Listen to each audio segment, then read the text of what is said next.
यदि किसान भाई दलहनी और तिलहनी फसल में ज़्यादा उत्पादन और बारिश से बचाव के लिए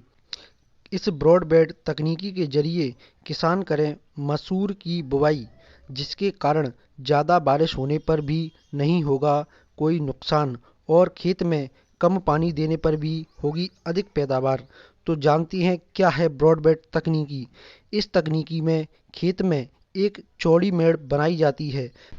जिसके दोनों ओर एक नाली बनाई जाती है।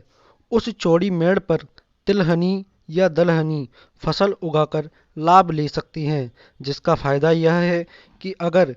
खेत में पानी देना है तो मेड़ के दोनों ओर नालियों में पानी भर दिया जाता है, जिसके कारण जिस पेड़ को जितने पानी की आवश्यकता है उसकी वह आवश्यकता अनुसार पूर्ति कर लेता है, जिससे पानी की भी बचत होती है। साथ ही ज़्यादा बारिश होने से मेड़ का पानी नाली में आ जाता है, जिससे किसान खेत से पानी को बाहर निकाल सकता है।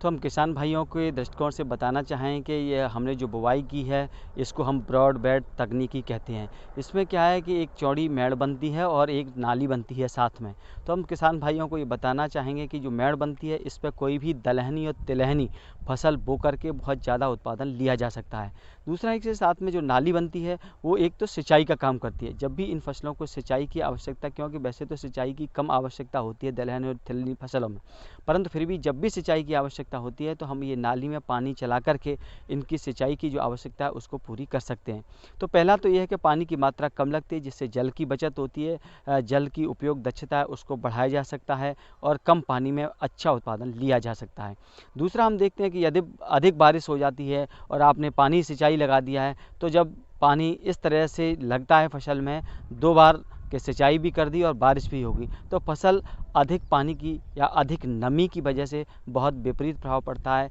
इसमें बिल्ट की मात्रा बहुत लग जाती है दलहनी फसलों में और फसल उस विपरीत प्रभाव से हमारी सूखने लगती है। तो इससे बहुत बचाव होता है कि नाली के द्वारा जब भी पानी की अधिकता होती है उस अधिक पानी को हम इसमें निकास भी कर सकते हैं। तो इस तरह से जो नाली बन रही है इससे दोहरा लाभ हम किसान भाइयों को फसल के दृष्टिकोण से दिया जा सकता है। अब बात आती है कि जो बेड़ बनती है इस पर बोने से क्या लाभ है। तो इसको बोने से ये लाभ है किसान भाइयों के लिए कि जो भी दलहनी फसल होती हैं इसमें अलग से नत्रजन का कोई भी उर्वरक नहीं देते हैं, जबकि किसी भी फसल के लिए अपनी बढ़वार के लिए नत्रजन की आवश्यकता होती है। तो प्राकृतिक रूप से इसमें जो नत्रजन के लिए जिम्मेदार जो बैक्टीरिया होते हैं, राइजोबियम बैक्टीरिया होते हैं दलहनी फसलों में, उन राइजोबियम बैक्टीरिया के लिए वातावरणीय जो 78% नत्रजन है उसकी उपलब्धता होने के लिए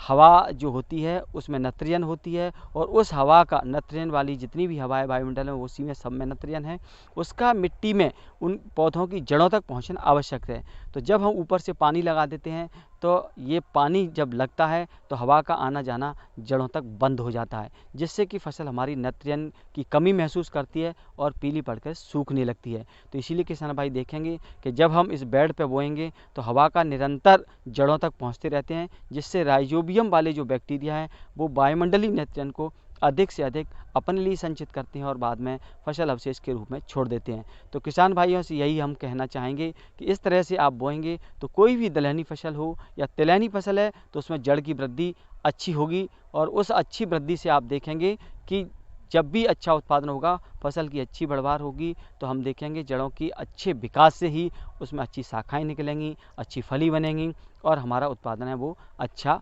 मिलेगा। तो इस तरह से हम किसान भाइयों को बताना चाहेंगे कि इस रबी सीजन की कोई भी फसल है या खरीफ सीजन की जो भी दलहनी फसल हैं उनको आप इस तरीके से बो करके अच्छे से अच्छा उत्पादन प्राप्त कर सकते हैं।